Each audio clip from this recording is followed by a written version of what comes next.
చేసేసి చర్చను దారి మళ్లించే ప్రయత్నం చేస్తా ఉన్నారు.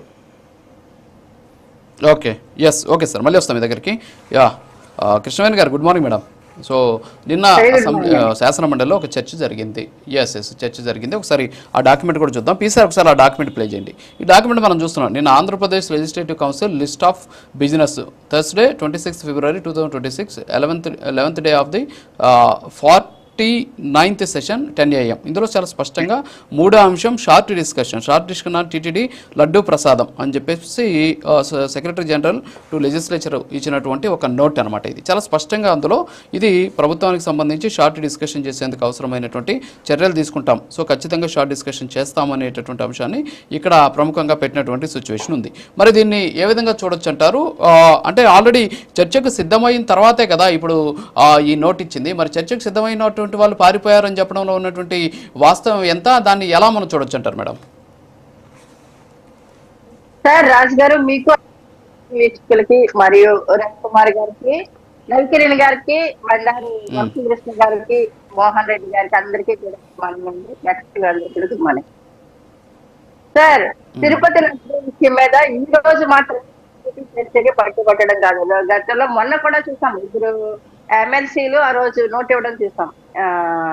ఇందాపూర్ డైరీ నుంచి హెరిటేజ్ సంస్థ మీద రెండింటి మీద కూడా లడ్డూకి నెయ్యి సప్లై అవుతున్నట్టుగా దాని మీద ఒక చర్చ తీసుకురావడానికి మొన్న కూడా మండలిలో ఒక నోట్ ఇవ్వడం చూసాం సార్. ఆ రోజు కూడా వైసీపీ పారిపోయి బయటకు వచ్చి రచ్చ చేసినటువంటి పరిస్థితిని చూసాం. ఇది కూడా దీని మీద కూడా డిస్కషన్ చేయడం కోసం ప్రజా సమస్యలు అనేకము ఉండగా ఈ ఒక్క లడ్డు విషయం మీదో లేకపోతే కల్తీ నెయ్యి విషయం మీద మాత్రమే పట్టుబట్టడానికి కారణం ఏంటంటే వైసీపీ పూర్తిగా జనంలో అబాసు పాలైపోయినటువంటి పరిస్థితి.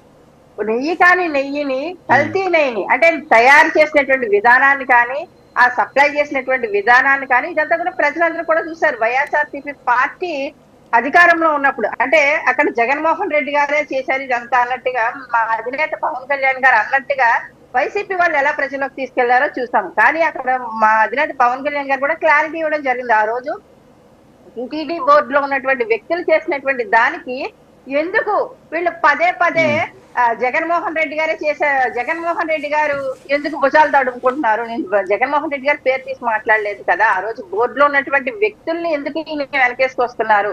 అక్కడ తప్పులు జరిగినప్పుడన్న మాట కూడా మా అధినేత పవన్ కళ్యాణ్ గారు చెప్పడం జరిగింది. కానీ దీని మీదగా వైసీపీ వాళ్ళకి కావాల్సింది ఏంటంటే సార్, ప్రజా సమస్యల మీద చర్చ కాదు. అంటే సోము వీరాజు గారు లాంటి వ్యక్తులు వీళ్ళందరూ కూడా రూరల్ డెవలప్మెంట్ గురించో లేకపోతే ప్రజా సమస్యల మీదో లేకపోతే ఫ్యూచర్ లో మనం ఏమి చేయబోతున్నాం అన్న దాని మీద పూర్తిగా మండలిలో చర్చ జరగాలని చూస్తే వైసీపీ వాళ్ళు ఏం తీసుకొస్తున్నారంటే అది మీ కోట ఇది మా కోట అన్నట్టు తీసుకురావడం సార్. అలాగే ప్రజాస్వామ్యానికి అస్సలు మంచిది కాదు ఈ విషయంలో అయితే మాత్రం. అసెంబ్లీ అయినా మండలి అయినా సరే కానీ గొడవల కోసం కాదు సార్, గౌరవప్రదమైనటువంటి చర్చల కోసం ప్రజా సమస్యల మీద చర్చల కోసం మాత్రమే ఉపయోగించాలి. రచ్చల కోసం మాత్రమే వైసీపీ ఉపయోగిస్తున్నటువంటి పరిస్థితి. అంటే జగన్మోహన్ రెడ్డి గారు వెళ్ళలేదు అసెంబ్లీకి అని చెప్తున్నాము, అక్కడికి వెళ్ళి కూడా వీళ్ళు చేసేటువంటి రచ్చే. అక్కడ ఇద్దరు ఎమ్మెల్యేలు ఉన్నా సరే కానీ ప్రజా సమస్యల మీద గళం ఇప్పాలి అంటే ఖచ్చితంగా ఇప్పవచ్చు. నాకు ప్రధాన ప్రతిపక్ష హోదా ఇవ్వలేదు కాబట్టి ప్రజలు ఇవ్వలేనటువంటి ప్రతిపక్ష హోదాని కూటమి ప్రభుత్వం ఎందుకు ఇస్తుంది సార్? ప్రజలు ఇవ్వలేదు. ప్రజల్ని కూడా జగన్మోహన్ రెడ్డి గారు మొన్న అసెంబ్లీని వాకౌట్ చేసి బయటకు వచ్చి బోర్డు ఎట్టుకుని తిరగడం ఏ విధంగా ఉంది అంటే, ప్రజలు నాకు ఎందుకు ఇవ్వలేదు, మీరు నాకు ఎందుకు ఇవ్వలేదు ప్రతిపక్ష హోదాని అని ప్రజల్ని ప్రశ్నిస్తున్నట్టుగా ఉంది. అసెంబ్లీలో ప్రశ్నిస్తే కూటమి ప్రభుత్వాన్ని ప్రశ్నించినట్టు, బయటకు వచ్చి ప్రశ్నిస్తున్నటువంటి వ్యక్తి ప్రజలను ప్రశ్నిస్తున్నట్టే లెక్క. అదే విషయం ప్రజల్లో కూడా చర్చ జరుగుతుంది. ఇదేంటి జగన్మోహన్ రెడ్డి మాజీ ముఖ్యమంత్రి అనుకున్న ఒక పార్టీ అధినేతగా చూస్తూ ఉన్నాము, కానీ ఇలాంటి వ్యక్తి బయటకు వచ్చి మళ్ళీ మమ్మల్ని ప్రశ్నిస్తున్నాడు, మా తరఫున ఆ 11 నుంచి పంపించిన ప్రజాగణమే ప్రశ్నిస్తాడని జగన్మోహన్ రెడ్డి అనుకుంటే బయటకు వచ్చి బోర్డు ఎట్టుకుని మమ్మల్ని ప్రశ్నిస్తున్నాడు అని ప్రజలు చర్చించుకుంటున్నారు సార్. ఈ విషయంలో అయితే మాత్రం మండలిలో గతంలో కూడా చూసాం, పెద్దల సభని జగన్మోహన్ రెడ్డి ఏ రకంగా గతంలో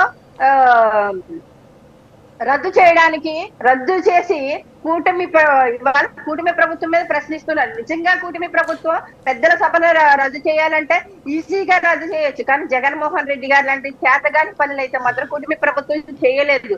దమ్మున్నట్టు నిలబడి ఎదుర్కోవడానికి నిలబడే అక్కడ ప్రతిదీ కూడా ట్రాన్స్పరెంట్ గా పనిచేస్తుంది. కాబట్టి కూటమి ప్రభుత్వం ఏ చర్చకైనా సిద్ధమే. కానీ వైసీపీ వాళ్ళు రచ్చ కాకుండా చర్చ మీదే చర్చిద్దాం అనుకుంటే కనుక ఖచ్చితంగా కూటమి ప్రభుత్వం పారిపోయేటువంటి పరిస్థితి లేదు సార్. కూటమి ప్రభుత్వం అయితే వైసీపీ పరుగులు పెట్టిస్తూ ఉంది. జగన్మోహన్ రెడ్డి గారు ప్రెస్ మీట్లు సైడ్ పరుగులు పెడుతున్నాడు తప్ప అసెంబ్లీ సైడ్ పరుగులు పెట్టట్లేదు. జగన్మోహన్ రెడ్డి అసెంబ్లీకి వచ్చి ప్రజా సమస్యల మీద అడగమనండి, ప్రతిదీ కూటమి ప్రభుత్వం చెప్తూ ఉంటది. అలాగే మండలిలో కూడా వాళ్ళకి సంఖ్యాబలం ఒకటే కాదు సార్, సంఖ్యాబలం ఉంటే ప్రజా సమస్యల మీద చర్చించమనండి, అంతే తప్ప రచ్చలు చేస్తే మాత్రం కూటమి ప్రభుత్వం పారిపోయిందని పదే పదే వాళ్ళు మాట్లాడుతూ వాళ్ళ వైసీపీ వాళ్ళు సోషల్ మీడియాలో హల్చల్ చేస్తూ ఉన్నారు. వాళ్ళ మీడియా కానీ కూటమి ప్రభుత్వం పారిపోయిన జగన్మోహన్ రెడ్డి గారిని 11 మందితో పాటు ఇవాళ శాసన మండలిలో ఉన్నటువంటి వ్యక్తులు కూడా పరిగెట్టిస్తూ ఉంది.